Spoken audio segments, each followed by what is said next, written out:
Let's start this out with some on-theme negativity. I hate Grimmdark.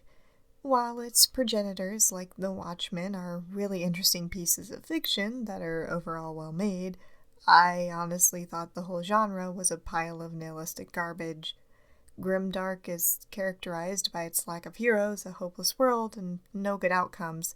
If it has a happy ending or a just hero, it's no longer Grimmdark.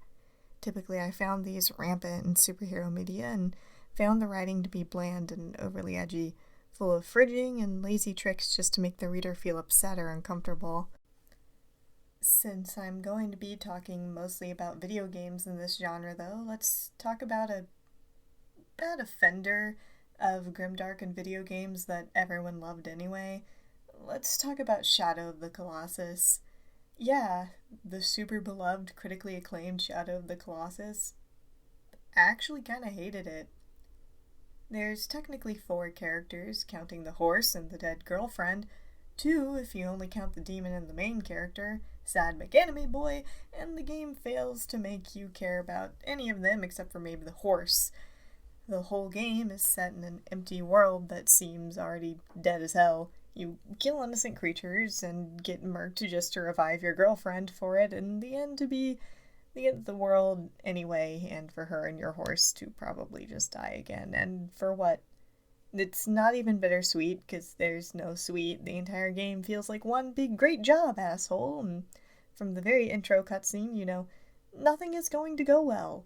It gives you no real motivation other than the fact that the game design is amazing.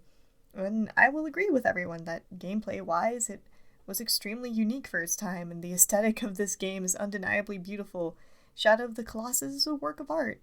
No questions about it. It was a marvel of massive bosses and beautiful aesthetic and great music and very creative gameplay, even if it doesn't hold up super great in modern day.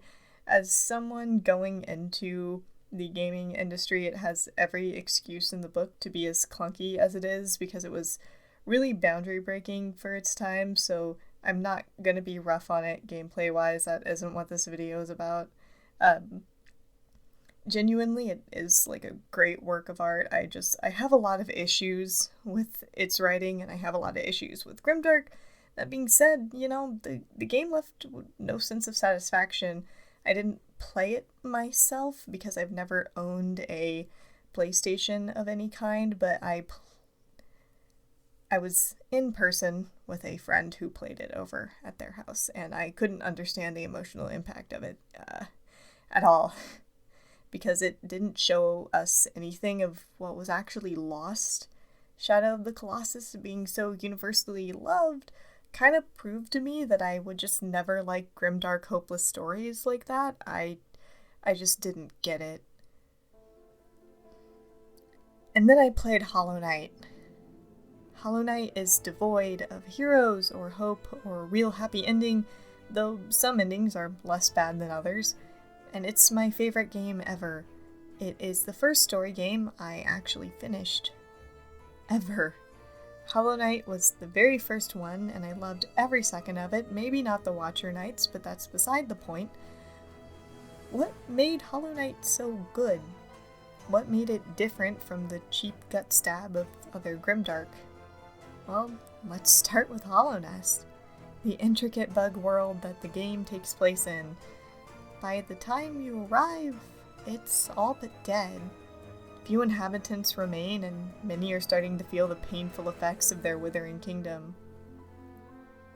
You are drip-fed history of this world, not just through dialogue and item descriptions, but Hallownest itself. The elevators, the stag stations, the tram, the benches, the empty, crumbling homes and forgotten shops, the environment bleeds story in every area. The bent signs telling you there's a tram or a hot spring are little signs of life that once was there.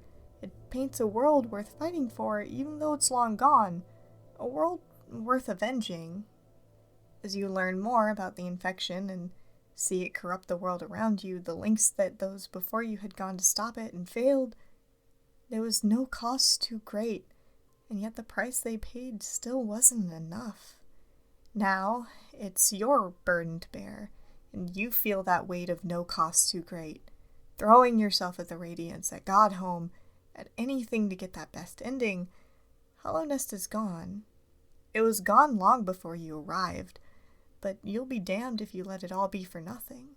So you get punted by a moth and you have your spider wife tell you to get good and go back in. You care about these survivors. Shio and the nailsmith are just now happy after all this time. Cornifer and Zelda had just come to the kingdom. Greta is young and so filled with wishes, and Hallownest is dead. But there's something that can be in its place if you make it. Hollow Knight makes you care. The game is a memorial to a civilization you never got to see, and playing through the story is laying flowers on the grave of everything that was lost to the infection. This got me introduced to the Dark Souls franchise. The world of Dark Souls is a little more cruel to you than Hollow Knight, but it hits similar but different chords. Dark Souls is famous for being downright mean to the player, and while that's mostly about difficulty, the setting reinforces this. It's extremely hard to save NPCs and very easy to aid in their downfalls. Instead of a world that's already gone, you're in a world that is dying. Not just dying, but suffering and hollowing. The Undead Curse is an amazing storytelling tool, and while some games in the franchise use it better than others, it perfectly illustrates why the setting you play in is in the condition that it's in. In both Dark Souls 1 and 3, you have a very distinct choice when it comes to the very thing that keeps the world running, the First Flame. You as the main character can choose to save this world or end it. Saving the world isn't clearly the right choice. In fact, there is no right choice. You can relight the flame and sacrifice yourself for another age of fire and prosperity and safety for the characters that made it. Or you can put it out. Free the undead from their curse and let it all fade to black for everything to truly start all over again. Naturally, after sparks light at the end of an age of dark, you either save the world you know, knowing you've doomed it to the same fate in the future, or sacrifice the current world as a mercy in hopes that something better will come in its place, but you don't know. The world of Dark Souls is one on life support, a candle at the end of its wick, and there's no right or wrong answer if rekindling or putting out the flame is actually saving the world. Just like Hollow Knight, you care about Solaire, Henri, the Firekeepers. From Quelana to the nameless Firekeeper of the third game, you want to give them a happy ending, and you can't. Not really. It's a choice between two bittersweet decisions that will help in some ways but hurt in others. Just maybe you can give a happy ending to characters you don't even know yet.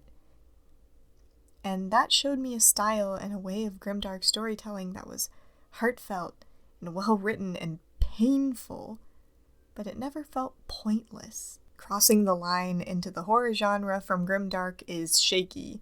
Some pieces of media toe the line on which they could be classified as.